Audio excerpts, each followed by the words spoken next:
What's up guys, Willie here.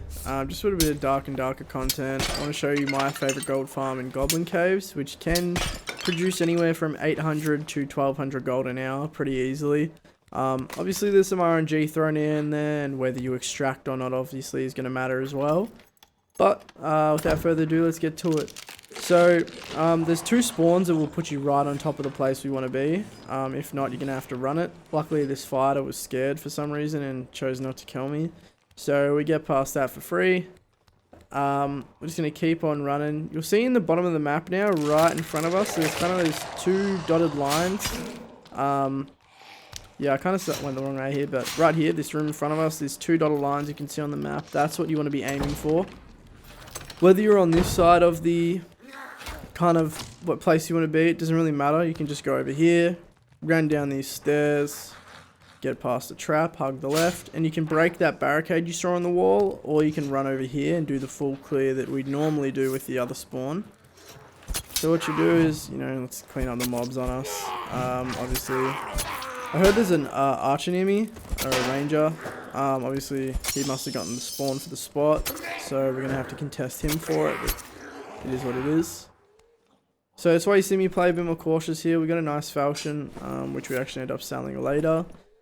But what we're going to do is not pull this. As you can see, the ranger's there. I decide I don't want to deal with goblin archers plus a player archer, especially without a shield. So I'm playing a rogue. Just so, yeah, that was the other reason I played a rogue. I personally recommend playing a fighter when you're doing this farm and just moving the gold from the fighter to whatever character you desire. But any class can do this. It's just much easier with a shield.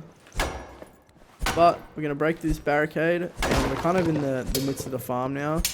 We have a bunch of vases here that we're going to break, obviously. We want the goodies out of them. They usually have a lot of raw gold items that you can sell to the collector.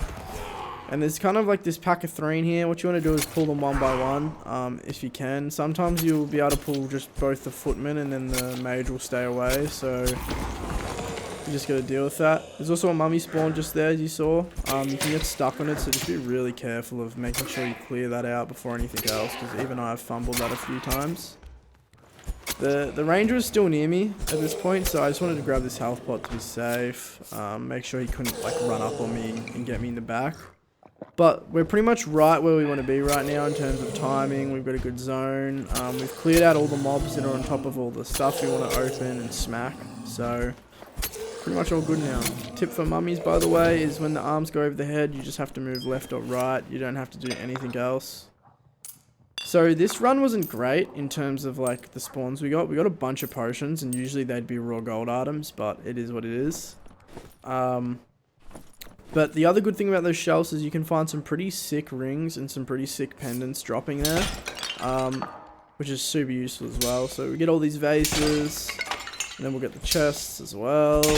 Since we're just cleaning up the spot, there's also a secret door there that you can go through, and there's a chest in there and a skeleton corpse that you can unlock. But if you're not playing a rogue with double jump, it's not worth it, because you simply can't reach the chest and the corpse without double jump. Unless you want to tank the spike trap, of course. So, I know the ranger's still around here, and what I'd usually tell you to do now is you'd go up those stairs, and you'd clear to the right, like where those archers were before. There's a few spawns there, a chest, but most importantly, there's a shrine of health. After clearing this, in case you're taking some damage, you want that shrine. You see right there, we grab a ring as well! I'm kind of speed running this a little bit, but we clear it out. I'm not sure if he wants to go me, but I don't want to give him a range advantage, obviously, so I kind of just step forward to see what kind of business he's on. Obviously you're about to see now, he turns on me like a little bitch after trying to play it nice, so I had to come back for my get back. I slid around the block, I pulled out my fucking Rambo shank, and I shivved the bloke, and he's fucking dead. He's gone. Laid him out. He had some loot from up top, which was the loot we would have gotten from clearing upstairs as well. So it's pretty much just another line of raw gold items, like 30-40 gold.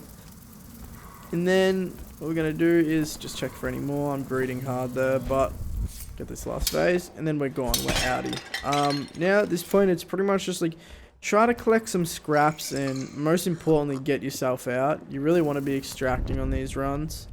We get a kind of fortunate incident here where this guy doesn't hear me and he's getting like swarmed by other shit, so I pull the old rogue classic on him. He ain't ready for it and he gets smoked, except I whiff everything, but we're not talking about it. I also whiffed on this bug because the wall was there. I always recommend you should be running to the right of the bug while it's attacking you. That's the best way to do it. He had a nice heater shield, so we cleaned up an extra bit on that heater shield as well, you'll see. Anyway, so get some last bits and bobs and then we get out. That's the main goal. Just get an inventory, get out. So we'll vendor all this, and I just want to show you, you know, proof. I don't want this to seem like I'm waffling or I'm lying. Get about 100 in raw gold there, I believe. I think there's a few extra bits that I forget to sell, but about 100 raw gold. Then we go here for the heater shield, sell this bad boy, and then that's 50 gold, and then we sell this for another 50 gold. But after the trade tax, it's pretty much 70 gold. So we walk away with about 100 and like, I think it's like 190 gold or so. You can quote me on that if you want, but yeah, at this sort of rate, do this, you know, 6 times in an hour and you're all good. 1200 gold.